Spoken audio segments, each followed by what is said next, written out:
Okay, in the last class, we started data pre-processing, right? So can anybody tell me why we need data pre-processing in machine learning? Whenever we are going to develop a model or we are going to do something or we are going to develop an algorithm for which is going to work on data provided data, then what do you think? Why we need data pre-processing?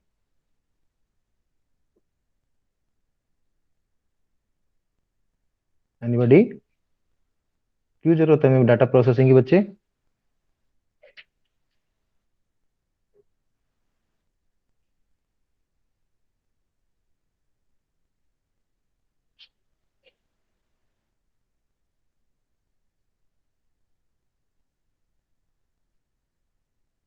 कुछ तो बोलो बच्चे.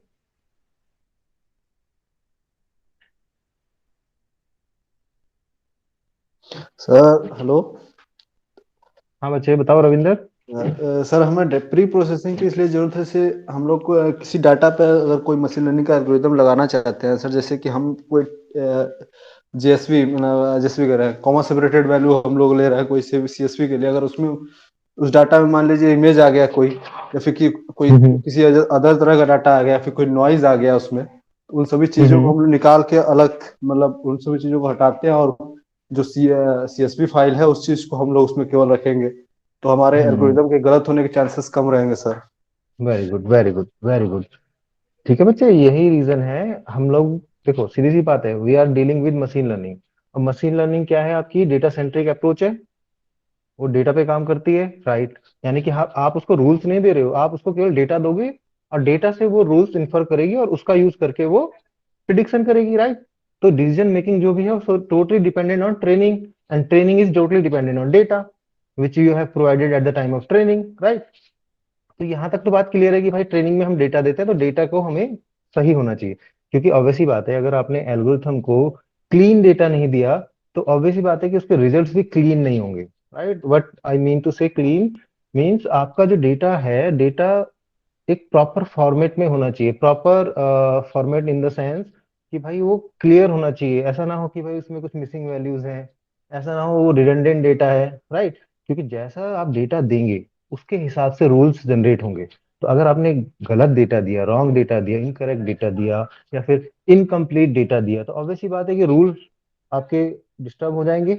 और अगर आपने गलत rule generate कर दिए, आपके एमएल ने गलत रूल जनरेट कर दिए, रॉन्ग रूल्स इन्फर कर दिए, दैट मीन्स कि वो रॉन्ग रूल्स ही अप्लाई करने वाली है प्रिडिक्शन के टाइम पे. तो अब अगर कोई एल्गोरिथम रॉन्ग रूल को अप्लाई करेगी प्रिडिक्शन के टाइम पे, तो ऑब्वियसली बात है रिजल्ट पुअर होंगे ही होंगे, राइट? इनएक्यूरेट होना ही होना है उन्होंने. तो इसलिए हम कहते हैं कि भाई जब भी हम डेटा के साथ कुछ भी करने वाले हैं, चाहे हम मशीन लर्निंग एल्गोरिथम की बात करें, चाहे आप कोई भी चीज उस पर अप्लाई करने वाले हैं, चाहे आप कुछ उससे स्टैटिस्टिकल इन्फ्लुएंस निकालने वाले हैं, तो उस टाइम पे जब भी आप डेटा को उसको दो तो वो डेटा क्लीन होना चाहिए. यानी कि उसमें कुछ भी प्रॉब्लम नहीं होनी चाहिए, ना तो उसमें मिसिंग वैल्यूज होनी चाहिए, राइट? और डेटा जितना हो सके आपके पास लार्ज वॉल्यूम में होना चाहिए. इन case of machine learning you need large data set, right? So we have some techniques, right, for data processing. This diagram is showing the data steps to in the data processing. It is something related directly not related to machine learning. It is something related to data mining itself also, right?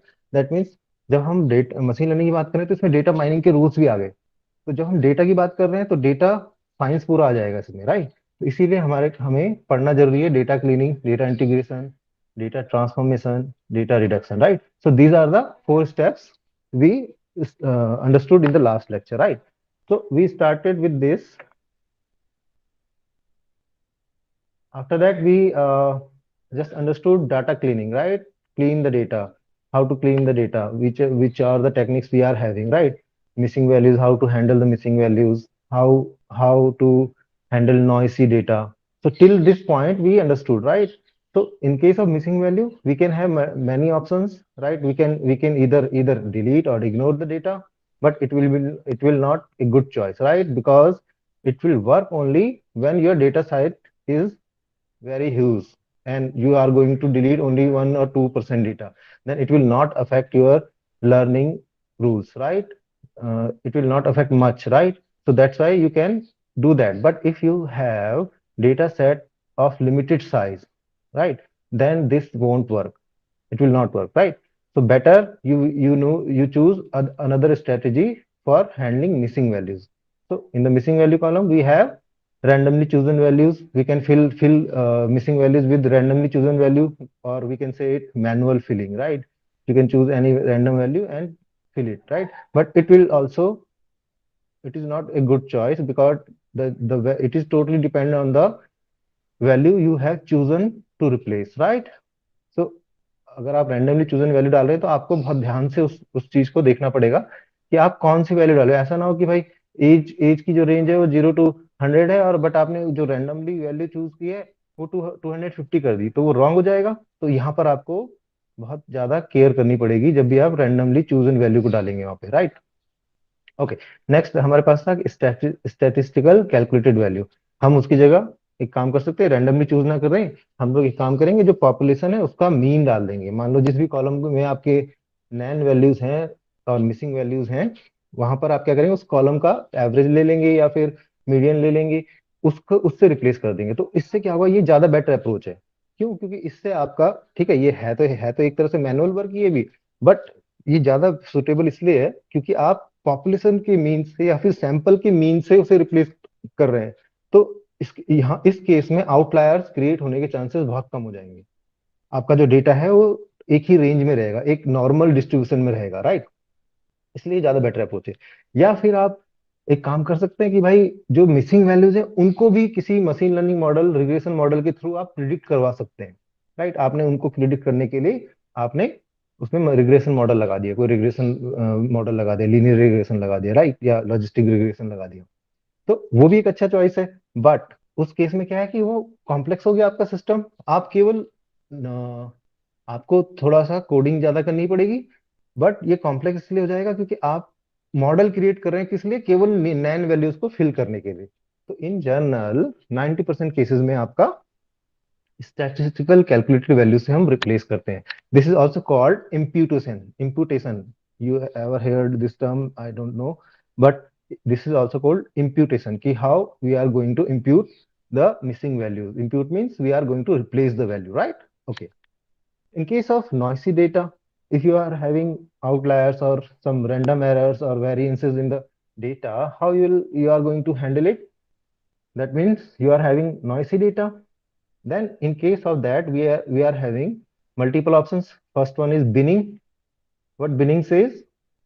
This technique works on only sorted data values to smoothen any noise present in it. We will simply make a beans of equal size, right? Equal size beans of data and replace the value with the bean average, right? Independently, right? So उससे क्या होगा कि जो एक been में जितने भी missing values हैं वो रिप्लेस हो जाएंगे उसके एवरेज से। तो बीन बाय बीन हम रिप्लेस करेंगे। तो सॉर्टेड में इसीलिए काम करता है क्योंकि ऑब्वियसली बात है कि भाई अगर आप सॉर्टेड सॉर्टेड डेटा है आपका, तो यानी कि या तो असेंडिंग में होगा या डिसेंडिंग में होगा। Let's assume it is in ascending order. तो उसमें जब आप बीन क्रिएट करोगे तो पहला जो बीन होगा उसमें उसकी जो वैल्यू की रेंज होगी, let's say we have data ranges from 0 to 100, and we have created 10 beans. 10 beans means we will have range of 0 to 10 in first bean. We will have range from 10 to 20 in second bean, like that, right? तो ऐसे ऐसे करते करते आपके 10 been बन गए, आपके 10 beans आपने क्रिएट कर दी। अब हर एक बीन में जो भी मिसिंग वैल्यू है, लेट्स से कि फर्स्ट बीन में आपके पास एक मिसिंग वैल्यू थी, तो आपने उस बीन का एवरेज ले लिया, तो 0 to 10 का एवरेज आएगा आपका 5। तो 5 से आपने उसको रिप्लेस कर दिया। सेकंड बीन में 10 to 20 का एवरेज कितना आएगा, अप्रोक्सीमेट 15 के आसपास। तो उससे आप उसको रिप्लेस करेंगे। थर्ड बीन की मिसिंग वैल्यू को थर्ड बीन के एवरेज से रिप्लेस करेंगे या मीन से रिप्लेस करेंगे, जो भी आप स्ट्रैटेजी चूज करना चाह रहे हैं, जिससे भी आप रिप्लेस करना चाहते हैं। अगर आप मैक्स से रिप्लेस करना चाहते हो मैक्स से कर दो, अगर आप मिन से करना चाहते हो तो मिन से कर दो, बट बेटर चॉइस रहती है कि हम एवरेज से करें। क्यों? क्योंकि अगर आप मिन से करोगे तो चांसेस आर देयर कि जो उसकी लीनियरिटी है वो लूज हो जाए, इन द सेंस कि ज्यादातर डेटा एक तरफ चला जाए, राइट। स्क्यूड डेटा क्रिएट हो जाए, राइट, स्क्यूनेस आ जाएगी उसमें डेटा में आपकी, राइट। बट हम जो डेटा चाहते हैं हमारा डेटा नॉर्मल फॉर्म में होना चाहिए, तो इसलिए हम ज्यादातर कोशिश करते हैं या तो हम एवरेज से करें उसे रिप्लेस या फिर मीडियन से करें, राइट। तो बिनिंग मेथड आपको ये बताता है। Next, in case of noisy data we can use regression method, right. Regression method में हम लोग क्या करेंगे कि जो भी आपकी रिग्रेशन, जो हमने अभी प्रीवियसली देखा था कि रिग्रेशन मेथड में हम क्या करेंगे, जो भी आपकी नॉइसी डेटा है उनको फाइंड आउट करने के लिए हम लोग डेटा माइनिंग टेक्निक का यूज करेंगे, जिसमें हम एक लाइन ऑफ फिट ढूंढेंगे। जितने भी आपके पास अवेलेबल डेटा पॉइंट्स हैं, तो जितने भी अवेलेबल डेटा पॉइंट्स हैं उन पे हमें एक लाइन ऑफ फिट जनरेट करनी है, फिट बेस्ट फिट लाइन ढूंढनी है। तो उससे क्या होगा कि आप हर एक डेटा पॉइंट की डिस्टेंस देखेंगे लाइन से। You can see the upper diagram, right. हाँ, फर्स्ट डायग्राम। यहाँ पर आप देख रहे होंगे कि जितने भी डाटा पॉइंट्स हैं उनके बीच से होती हुई एक लाइन जा रही है, जिसका मतलब क्या है, ये एक रिग्रेशन लाइन है, लीनियर रिग्रेशन है ये, राइट। तो इसमें आपने जब आप कैलकुलेट करोगे distance from this line, distance of each data point from this line, you may find that some of the data points having very large distance from this best fit line. That means those could be our outliers. ऐसा हो सकता है कि भाई वो data points आपके outliers है। Let's say कि अगर आपने एज वाला लगाया तो हो सकता है कि ये जो एज है ये आउटलायर हो। But I am not saying that this is for age. हम किसी एक सिंपल वेरिएबल की बात करें कि भाई आपका कोई एक वेरिएबल होगा, उसके डेटा पॉइंट्स हमने प्लॉट करे, उसमें एक बेस्ट फिट लाइन जनरेट कर दी, राइट। और उस बेस्ट फिट लाइन के अकॉर्डिंग आपने डिस्टेंस मेजर करी, तो डिस्टेंस मेजर करने से पता चला आपको कि कौन कौन से आपके आउटलायर्स हैं। तो मेन मेन मेन चीज क्या है आपके डेटा क्लीनिंग में, नॉइसी डेटा के केस में आपको पहले डिटेक्ट तो करना होगा। एक बार आपने डिटेक्ट कर लिया तो आप चूज करेंगे कि क्या करना है इनके साथ, इन आउटलायर्स के साथ करना क्या है। क्या हम इन्हें रिमूव कर दें डेटा सेट से, इन इन पॉइंट्स को। अगर हम इन्हें रिमूव कर दें तो अच्छी बात है, अगर आपके पास लार्ज डेटा है तो आप रिमूव कर सकते हैं आउटलायर को, कोई प्रॉब्लम नहीं है। बट अगर ये डेटा सेट बहुत छोटा है तो आपको इनको मैनिपुलेट करना पड़ेगा, right.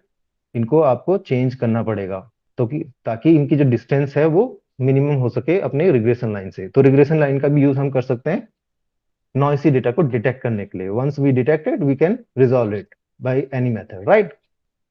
Now, third one we can have clustering, right? We can group the clusters, right? We can make the cluster of those data points. After making the cluster of data points, if you when we understand KNN, we'll learn KNN, then we'll find how it works. तो इसमें क्या होगा कि अगर आप clustering करोगे किसी pattern के बेस पे, लाइक आपने ये डेटा पॉइंट्स थे तो आपने इनके multiple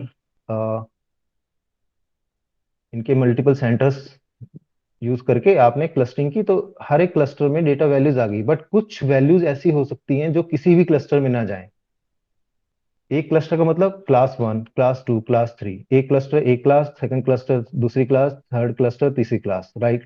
like you can say कि 0 to 20 चाइल्ड, और 20 to 50 adult, and 50 to 70 senior citizen, like that, right. तो ऐसे आपके तीन क्लस्टर बन गए है ना। बट कुछ एजेस, जो एज है आपकी, वो हो सकता है कि इनके बाहर हो। कुछ जो एजेस हैं, एज होंगी आपकी, हो सकता है वो 102 हो, तो 102 इस क्लस्टर से बाहर चला गया, या फिर 250 हो, 259 हो, ऐसे करके। तो वो किसी भी क्लस्टर में नहीं जाएगा, क्योंकि जो एक क्लस्टर बने किसी ना किसी सिमिलैरिटी बेसिस पे बने आपके, राइट। सिमिलर वैल्यूज के बेसिस पे बने। तो उससे भी आप डिटेक्ट कर सकते हैं कि आपके आउटलायर कौन सी वैल्यूज हैं, राइट गाइस। या फिर इधर आप देख सकते हैं, यहाँ पर भी एक कुछ डेटा आपका नियर बाई है। बाकी ये दो पॉइंट आपके आउटलायर्स हैं। तो इनको डिटेक्ट करना और इनको रिमूव करना, क्योंकि ये आपकी डेटा इनकंसिस्टेंसी का पार्ट है, यानी कि आपका डेटा कंसिस्टेंट नहीं है। अगर कोई डेटा में आपका कोई वैल्यूज ऐसी हैं जो कि उससे रिलेटेड है ही नहीं। भाई एज एज एक ह्यूमन की एज आज की डेट में हम लोग मानते हैं कि भाई 100 से ऊपर नहीं जाता, और वहां पर एज में कुछ वैल्यूज पड़ी हुई है 200, कुछ वैल्यू पड़ी हुई है 300। वो किसी भी मिस्टेक की वजह से हो सकता है बच्चे, है ना। हो सकता है कि भाई मैनुअल एरर हो, या फिर सर्वे एरर हो, या फिर सर्वे पे डाटा क्लीन दिया ही ना गया हो। बंदे ने अपनी एज जानबूझ के 250 लिख दिया आपके आपके सर्वे को खराब करने के लिए। तो जो सर्वे का डेटा आपने उठाया उसमें आपको ये चीजें मिली, तो आपको इनको हटाना पड़ेगा, राइट। या फिर इनको रिप्लेस करना पड़ेगा एज्यूम करके कोई वैल्यू, राइट। तो हमें आउटलायर रिमूव करने होते हैं, right, to make our data consistent. So in case of noisy data, we can have these solutions, right? Okay, now second one, we are having data integration. See, data integration is must for a data scientist or machine learning engineer, right? Why? क्योंकि आपको कभी भी ऐसा नहीं होगा real world में कि data एक ही जगह से मिले। ऐसा बहुत रेयर होगा, एक रेयरेस्ट कंडीशन है ये आपके पास, कि आपको सारा डेटा एक ही जगह से मिल जाए। हो सकता है कि आपको कुछ डेटा किसी कंपनी से मिले, हो सकता है आपको कुछ डेटा, उससे रिलेटेड डेटा आपको सर्वे से उठाना पड़े, हो सकता है कुछ डेटा आपके पास ओपन डाटाबेस में पड़ा हुआ हो, राइट। तो अगर वो सब डेटा आपको, जिस प्रॉब्लम सेट पे आप काम कर रहे हैं, वो अलग अलग डोमेन से आपको मिल रहा है, तो आपको उन सबको इंटीग्रेट करना पड़ेगा, आपको एक कंबाइंड डेटा बनाना पड़ेगा, right. That will be called as data integration. So it is one of the important step in data processing, right? Where we merge the data present in the multiple sources into a single larger data store, right? Data warehouse like. Okay. तो क्यों? क्योंकि भाई आपको real में ऐसा होता है कि भाई आपको डेटा ना मिले। अब जैसे हमने यहाँ पर एग्जांपल लिया कि भाई आपको जैसे डिटेक्शन मशीन लर्निंग मॉडल बनाना है जो कि नोड्यूल को डिटेक्ट करे सीटी स्कैन्स में, राइट। तो अब ऐसा तो है नहीं कि एक ही हॉस्पिटल आपको इतना बड़ा डाटा दे देगा, क्योंकि इतना बड़ा डाटा हो सकता है उसके पास खुद भी ना हो। जितना बड़ा डेटा आपकी मशीन लर्निंग को चाहिए, हो सकता है उसने इतना बड़ा रिकॉर्ड क्रिएट ही ना कर रखा हो, उसने बहुत लिमिटेड रिकॉर्ड किया हो, फिर क्रिएट किया हो। तो आपने एक डेटा तो एक हॉस्पिटल से लिया, दूसरा डेटा दूसरे हॉस्पिटल से लिया, तीसरा डेटा तीसरे हॉस्पिटल से लिया, ऐसे ऐसे करके, और कुछ आपने ओपन रिपोजिटरी से एक्सेस किया, राइट। तो इस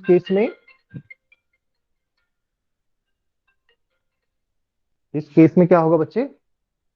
इस केस में आपको इंटीग्रेट तो करना पड़ेगा वो डेटा को, क्योंकि भाई मशीन लर्निंग एल्गोरिथम 10 अलग अलग डेटा पे काम नहीं करेगी ना, आप तो उसको एक कॉमन डेटा दोगे। तो वहां पर आपको इंटीग्रेशन करना मस्ट हो जाएगा। बट इसमें एक प्रॉब्लम आएगी, इसमें प्रॉब्लम जो मेजर इश्यूज आएंगे आपके डेटा इंटीग्रेशन पार्ट पे, वो ये आएंगे कि जो इशू आएगा मेन, वो आएगा schema related, schema integration and object matching में, राइट। व्हाट इसका मतलब क्या हुआ बच्चे? कि आपको नहीं पता, आपको हो सकता है कि एक एक जगह से जो आप डेटा ले रहे हो उसके फॉर्मेट अलग हो। अभी तो हम चलो सिटी स्कैन की बात करें तो चांसेस आर देयर कि आपको सिटी स्कैन सब जगह से मिले, बट सिटी स्कैन जब हम करते हैं तो हर एक जो हमारी सिटी स्कैन मशीन होती है उसकी सेटिंग्स अलग अलग होती हैं। तो कई कई बार आपको किसी एक मशीन का डेटा मिला, दूसरी जगह से दूसरी मशीन का डेटा मिला, तो दोनों में कुछ ना कुछ डिफरेंसेस होंगे, यानी कि डिफरेंट फॉर्मेट्स हो सकते हैं, एट्रीब्यूट्स डिफरेंट हो सकते हैं, राइट। तो वो डिस्टरबेंस क्रिएट कर सकते हैं आपके डेटा इंटीग्रेशन में। तो वहां पर आपको बहुत ध्यान रखना पड़ेगा, आपको सेम फॉर्मेट में लाना पड़ेगा चीजों को पहले, क्योंकि ऐसा नहीं हो सकता कि भाई आप कुछ इमेजेस तो एक फॉर्मेट की दो और कुछ इमेजेस दूसरे फॉर्मेट की दो। तो होगा क्या? वो एक इमेजेस से लर्न, एक टाइप की इमेज से लर्न कर रहा है, दूसरी टाइप की इमेज पे उसको आप टेस्ट कर रहे हो, तो उसके उसके जो परफॉर्मेंस है वो पुअर ही आने वाली है, क्योंकि फॉर्मेट डिफरेंस आ गया, राइट। इसको ऐसे समझो कि भाई आपने जो आपने दो बंदों ने एक ही जगह एक ही सीन की फोटो ली अपने कैमरे से, तो एक ने किसी और एंगल से ली, एक ने किसी और एंगल से, तो डिफरेंट हो गया, थोड़ा सा एट्रीब्यूट डिफरेंट आएंगे दोनों के। एक साइड एंगल से लिया गया है, एक सामने से लिया गया है। तो जब आप उसमें मशीन लर्निंग लगाने वाले हो, तो जब उसमें से पैटर्न निकाला जाएगा, तो थोड़ों दोनों में डिफरेंस तो आएगा ही आएगा। तो इसीलिए हम लोग जो इश्यूज आते हैं इसमें, वो क्या आते हैं बच्चे?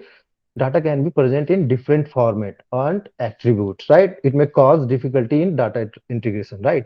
और या फिर आप मान लो, चलो आपके पास डाटाबेस की बात करते हैं, तो डाटाबेस में हो सकता है कि कुछ कुछ एट्रीब्यूट्स आपके एक जगह से जो डेटा लिया उसमें कुछ एट्रीब्यूट्स हैं, दूसरी जगह से डेटा लिया उसमें से उसमें कुछ एट्रीब्यूट्स हैं। तो हो सकता है कि कुछ एक्स्ट्रा एट्रीब्यूट्स हों, तो उनको आपको रिमूव करना पड़ेगा, आपको कॉमन एट्रीब्यूट्स निकालने पड़ेंगे दोनों दोनों डेटा से, राइट। तो ये थोड़ा सा डिफिकल्टी होती है जब हम डाटा इंटीग्रेशन करते हैं। तो हमें क्या करना पड़ेगा? Remove redundant attributes from all the data sources, जो भी डुप्लीकेसी है वो रिमूव करनी पड़ेगी हमें, राइट। राइट। और जो भी कॉन्फ्लिक्ट्स हैं डेटा के, वो हमें रिमूव करने पड़ेंगे। सो डेटा इंटीग्रेशन में आपके मेजर इशूज यही रहेंगे, formatting issues and attribute selection issues रहेंगे, राइट। तो वो आपको मैनेज करने पड़ेंगे। अगर आप वो सक्सेसफुली मैनेज कर पाते हैं, that means you can have a good data in hand to train the model, right? Okay. Next we can have data transformation methods. अब भाई डेटा तो आ गया, डेटा क्लीन भी कर दिया, बट हमें डेटा ट्रांसफॉर्म करना पड़ता है। क्यों? ऐसा क्यों बोल रहे हैं बच्चे हम लोग? क्योंकि आपकी जो मशीन लर्निंग मॉडल है वो टेक्स्ट पे काम नहीं कर रही है, वो न्यूमेरिकल वैल्यूज पे काम करती है। तो हम बाउंड हैं, जो भी हमारे पास एल्गोरिथम अवेलेबल्स हैं, डेवलप्ड एल्गोरिथम्स अवेलेबल है हमारे पास, उनका कुछ पैटर्न है, उनका कुछ तरीका है काम करने का, उनको उनका फिक्स है कि भाई ये इस नेचर की वैल्यूज पे अप्लाई होगा। ये इन इस नेचर की वैल्यूज पे अप्लाई नहीं होगा। तो कैटेगोरिकल अगर डेटा है तो आपको उसको कन्वर्ट करना पड़ेगा, ट्रांसफॉर्म करना पड़ेगा, या फिर या फिर न्यूमेरिकल वैल्यूज है तो उसको एक रेंज, कॉमन रेंज में लाना पड़ेगा। क्योंकि भाई एज की रेंज चलो 0 to 100 है, बट जो सैलरी की रेंज है वो वो तो भाई 30,000 से 3 लाख तक जा सकती है। तो अगर आपने उसको एक कॉमन रेंज वाला डेटा नहीं दिया तो इनएक्यूरेट हो जाएगा मॉडल, वो परफॉर्मेंस उतनी अच्छी नहीं दे पाएगा। काम तो करेगा, नो नो डाउट, वो इन्फर तो करेगा रूल, बट हमें स्केलिंग करनी पड़ती है, राइट। तो ऐसे केसेस में, इन केसेस में हमें डेटा ट्रांसफॉर्मेशन यूज करना पड़ता है बच्चे। So it is written over there to consolidate the quality of data into alternate forms by changing the value structure and format of data, right। तो हमें वैल्यूज को चेंज कर सकते हैं, स्ट्रक्चर कर सकते हैं एंड फॉर्मेट करना पड़ता है हमें डेटा को। तो इसमें हमारे पास कुछ मेथड्स हैं, जैसे जनरलाइजेशन। जनरलाइजेशन क्या बोलता है बच्चे? कई बार जैसे आपका जो डेटा आपके पास है उसमें सिटीज के नेम पड़े हुए हैं, राइट। राइट, तो हो सकता है कि आपका जो मशीन लर्निंग मॉडल है, आपने जो चूज किया है, बनाया है, बनाना है वो कंट्री के लिए बनाना है, बट आपके पास सिटीज अवेलेबल है, राइट। तो आपको उन सिटीज को कंट्रीज के नेम से कन्वर्ट करना पड़ेगा कि भाई वो सिटी किस कंट्री में आती है, क्योंकि आपका जो मीनिंगफुल डेटा है आपके लिए वो कंट्रीज है ना कि सिटी, राइट। तो जो भी आप उसमें रिग्रेशन या फिर क्लासिफिकेशन एल्गोरिथम लगाने वाले हो, वो उसको चाहिए जो उसको उसको जो देना है आपने, वो मीनिंगफुल डेटा देना है। आपकी आपके आपके एल्गोरिथम के जो स्टेप है उसके हिसाब से भाई कंट्रीज आपके लिए इंपॉर्टेंट है, कंट्री नेम इंपॉर्टेंट है, सिटी इंपॉर्टेंट नहीं है। तो आप क्या करेंगे, सिटी को कन्वर्ट करेंगे कंट्री नेम से, दैट इज कॉल्ड जनरलाइजेशन। तो sometimes we need generalization method, we need to generalize the information available in the data set, right, by using some hierarchy, right. अब ऑब्वियसली बात है, city किसी न किसी country के अंदर तो आएगी आएगी, इसलिए हम कंट्री का नेम यहाँ पे यूज कर लेते हैं। तो ऐसी ऐसी चीजें हमें करनी पड़ती हैं कई बार, राइट बच्चे। Next we can have normalization. ये सबसे इंपॉर्टेंट है बच्चे, ये सबसे ज्यादा इंपॉर्टेंट है बच्चे। क्यों? क्योंकि आपके पास जो डेटा है आप उसे न्यूमेरिकल वैल्यूज में कन्वर्ट करने वाले हैं पहले, फिर आपको उसको एक स्पेसिफिक रेंज में लाना पड़ेगा। क्योंकि मशीन लर्निंग एल्गोरिथम सबसे बेस्ट तब काम करेंगी जब आपके जितने भी फीचर्स हैं या फिर एट्रीब्यूट्स हैं वो सेम रेंज में हो। तो सेम रेंज में करने के लिए मैं क्या कर सकता हूँ बच्चे, मैं एक अपर रेंज और लोअर रेंज डिसाइड कर सकता हूँ। तो इन जनरल हम लोग स्केल डाउन करते हैं अपनी वैल्यूज को 0 to 1। So it is a most important method, right, important data transformation technique widely used. Numerical attributes are scaled up or down to fit within a specific range. In case of us, this range will be 0 to 1. We will scale down every value in the attribute column to 0 to 1 range, so that our machine learning model perform best. So it is the commonly used pattern a machine learning engineer do, right। वो हम लोग यही करते हैं कि भाई हम लोग जितने भी आपके न्यूमेरिकल वैल्यूज वाले कॉलम्स हैं उनको स्केल डाउन कर देते हैं या फिर स्केल अप कर देते हैं 0 to 1 की रेंज में, ताकि एक कॉमन रेंज पे आ सके सारे के सारे फीचर्स। और जब कॉमन रेंज पे आएंगे, होंगे हमारे पास सारे के सारे फीचर्स, तो आपकी जो मशीन लर्निंग एल्गोरिथम है वो बेटर रूल इन्फर कर पाएगी वहां से, राइट।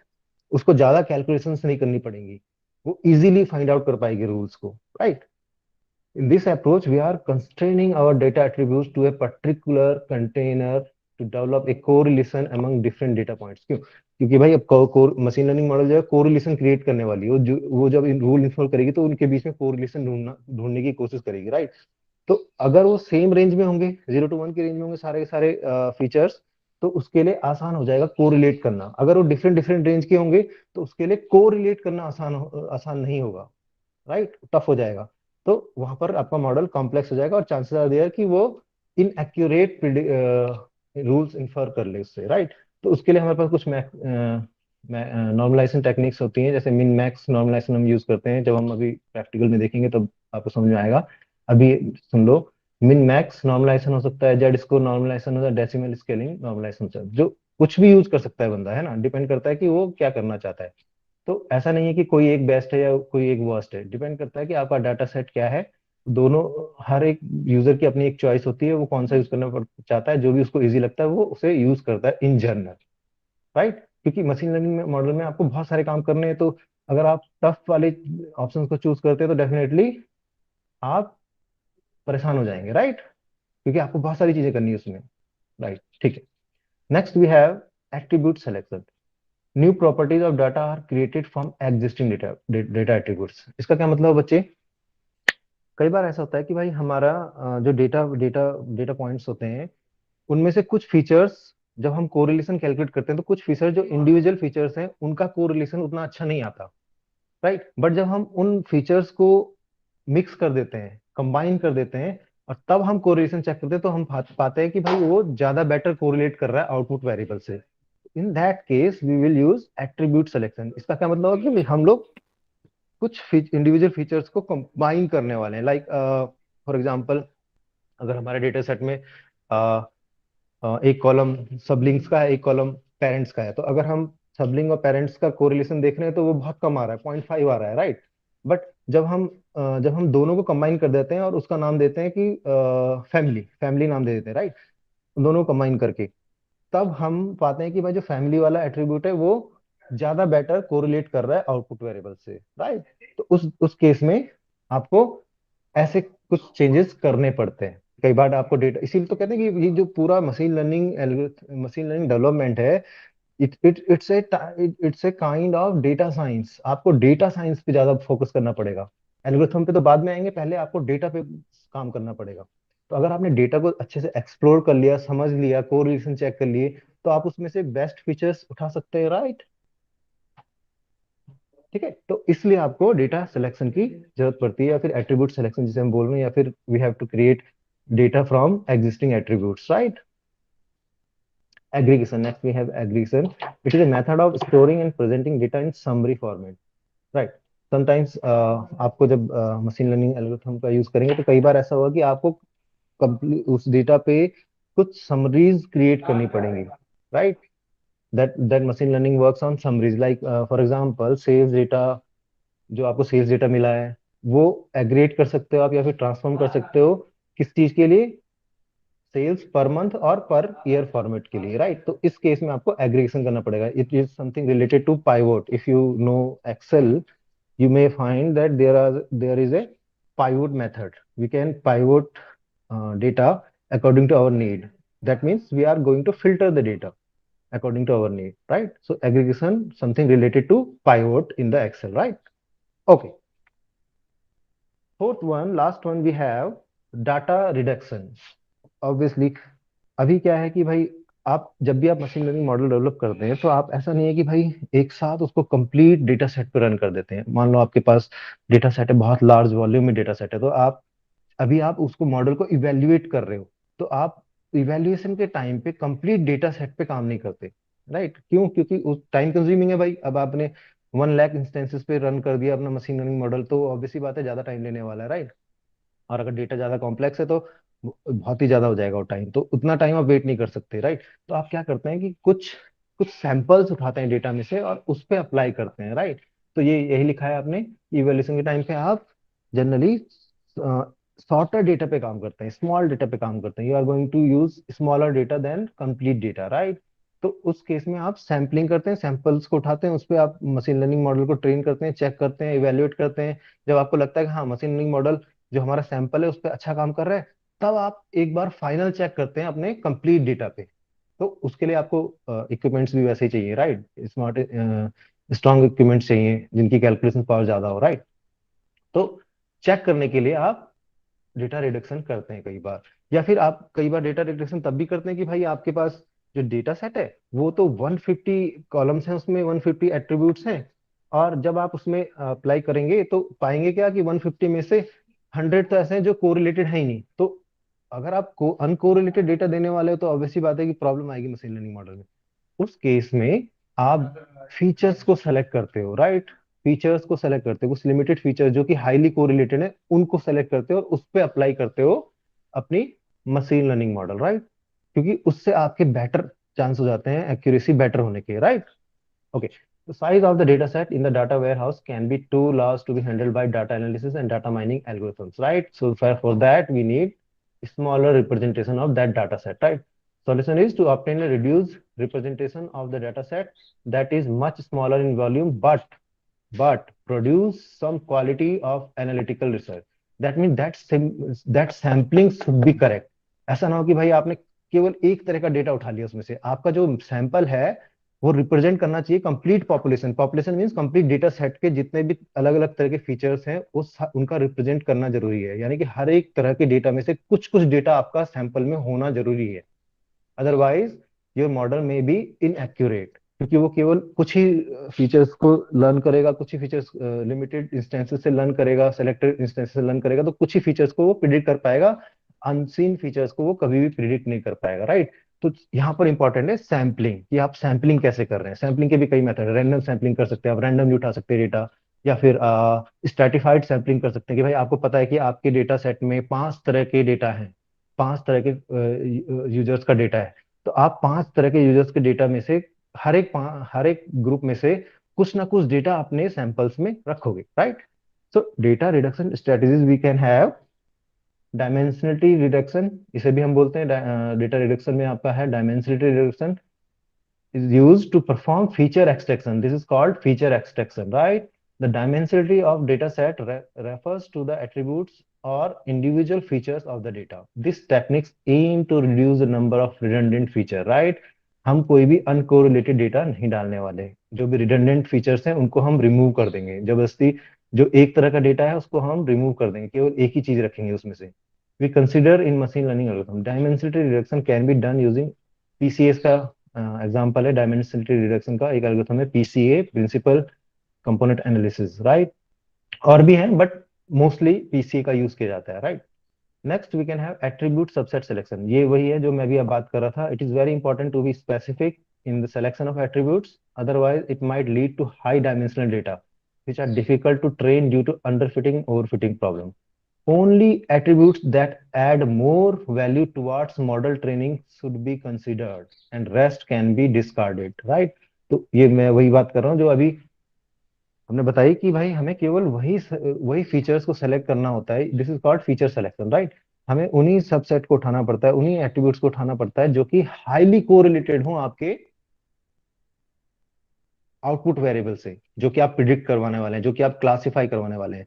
तो अगर किसी फीचर का कोरिलेशन लेस देन 0.2 है तो वो लो कोरिलेटेड माना जाएगा। जो कोरिलेशन की वैल्यू अगर आपकी दो फीचर्स के बीच में अगर कोरिलेशन की वैल्यू 1 के नियरर है, इसका मतलब वो हाईली कोरिलेटेड है। अगर वो नियरर टू 0 है, इसका मतलब वो लोली कोरिलेटेड है, राइट। तो हमें हाईली कोरिलेटेड डेटा पे पहले काम करना पड़ता है, उसमें देखना पड़ता है कौन कौन से हाईली कोरिलेटेड आपका एट्रीब्यूट्स हैं, उन्हीं को केवल हम सेलेक्ट करते हैं, रेस्ट को हम डिस्कार्ड कर सकते हैं, या फिर हम यूज कर सकते हैं प्रीवियस मेथड जो हमने बताया था आपका, क्या बताया था, एट्रीब्यूट सिलेक्शन, राइट, जिसमें हम लो लो लो लो कोरिलेटेड डेटा फीचर्स को हम मिक्स कर देते हैं, तब हम चेक करते हैं, अगर वो तब भी इंप्रूव होती है कोरिलेशन तो हम उनको यूज करते हैं, right. So this will be under data reduction technique, right? We can have multiple other methods also, but mostly we use these two methods or these two data reduction strategies in case of machine learning, right? Okay, last one. Last one we have data quality assessment. What it means to say, this is the total summary of our total data processing. So at the last we need to check the quality assessment, right? Where we need to use statistical approach one need to follow to ensure that the data has no issue। मतलब आपने data processing कर ली, इसका मतलब आपका data clean हो गया। तो उसी का एक है ये कि कंपोनेंट्स क्या हो सकते हैं डाटा क्वालिटी असेसमेंट्स के, which includes completeness, your data should not have missing values, it should have complete, right, it should be complete, right, accuracy and reliability in terms of information। ऐसा ना हो कि आपने इनएक्यूरेट डेटा दे दिया, as column में आपने properly काम नहीं किया और उसमें अभी भी वैल्यूज पड़ी हुई हैं 200+, राइट। तो वो इनएक्यूरेट डेटा है, तो इनएक्यूरेसी आपकी लीड्स करेंगी गलत प्रिडिक्शन पे, राइट। कंसिस्टेंसी होनी चाहिए हर एक फीचर में, maintain the data validity, data should be clean without noise, और it should not contain redundancy. This is the component of data quality assessment. तो जब भी हम डेटा को क्वालिटी को चेक करते हैं तो हम यही सब चीजें चेक करते हैं कि मिसिंग वैल्यू तो नहीं है, नॉइस तो नहीं है, रिलेवेंट भी है डेटा की नहीं है, इनएक्यूरेट तो नहीं है, कंसिस्टेंसी है कि नहीं है, रिडंडेंसी तो नहीं है, right. Data quality assurance process has involve 3 main activities. तो क्वालिटी एश्योरेंस में हम लोग ये तीन चीजें देखते हैं, जो कि हम अभी तक देख चुके हैं। अभी तक हम टिल दिस पॉइंट हम जो भी हम समझे हैं वो सब इसी में आता है। तो first first activity is data profiling, मतलब एक्सप्लोर करना डेटा को देखना कि क्या है उसमें, कोई उसमें क्या कोई क्वालिटी इशू तो नहीं है, मिसिंग डेटा तो नहीं है। Once the analysis of issues is done, the data need to be summarise according to no duplicates and blank values, right. तो data profiling means data exploration, right. Data cleaning it involves fixing data issues. अब जब हमने data profiling की उसमें हमने पाया कि blank values हैं या फिर डुप्लीकेट वैल्यूज हैं, तो हमें क्लीन करना है जी। तो data cleaning will be second step. Third, data monitoring. It involves maintaining data in a clean state and having a consistent check on business needs being satisfied by the data. अब जब आपने ये दोनों काम कर दिए तो आपको मॉनिटर करना पड़ेगा कि वो क्लीन स्टेट में ही रहे। और दूसरा कि जो जिसके लिए आप डेवलप करो, जिस जिस जिस प्रॉब्लम स्टेटमेंट के लिए आप मॉडल डेवलप करो, क्या वो उसकी कंस्ट्रेंट को सेटिस्फाई कर रहा है डेटा। क्या अभी कुछ ऐसा तो नहीं कि हमारा डेटा कुछ कम है, या फिर कोई डेटा हमें चाहिए था वो हमने हमारे पास है नहीं, राइट। तो ये सब चीजें चेक करना डेटा मॉनिटरिंग का पार्ट, राइट बच्चे। Okay, next, data pre-processing best practices. These are the best practices we can have. These are the same we already understood it previously in the lecture. The first step in the data processing is to understand your data. That is data exploration. Just looking at your data set can give you an intuition of what things you need to focus on, right? आपको data को देखना है, उसके attributes को में एक बार देखना है, उसको एक्सप्लोर करके देखना है कोई प्रॉब्लम तो नहीं है, right. Second, use statistical method or pre-built libraries that help you visualize the data set and give a clear image of how your data looks in terms of class distribution. ये बहुत important है, क्योंकि अब हम लोग भाई अगर छोटा सा डेटा है, केवल 10 इंस्टेंसेस आर देयर, देन हम लोग देख के बता सकते हैं कि भाई इसमें ये प्रॉब्लम। बट अगर आपका डेटा में 1000 इंस्टेंसेस हैं, 1000 नंबर ऑफ रोज हैं, या फिर 1 लाख रोज हैं, तो आपके लिए बड़ा दिक्कत हो जाएगा ये समझना कि भाई कहाँ पे प्रॉब्लम है, किस डेटा में प्रॉब्लम है।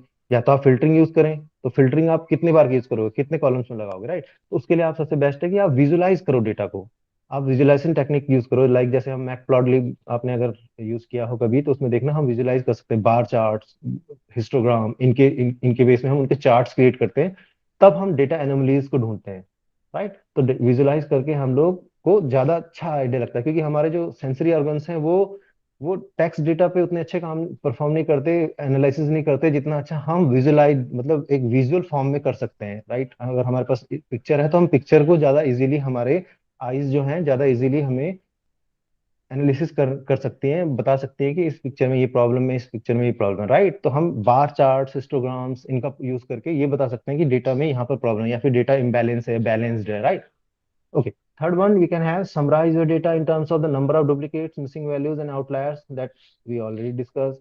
Drop the field you think has no use for the modeling or closely related to other attributes, right? Dimensity reduction is one of the very important aspect of data processing. This is we just discussed before. Do some feature engineering and figure out which attributes contributes most toward the model training. This is the last point we discussed in this point, data reduction point, attribute subset selection, right? So at the last, you need to do feature engineering. We need to select the features, best features, so for your model, right, dear? So these are the best practices at the time of data pre-processing. Okay, I think it is pretty clear to you. Thanks, guys.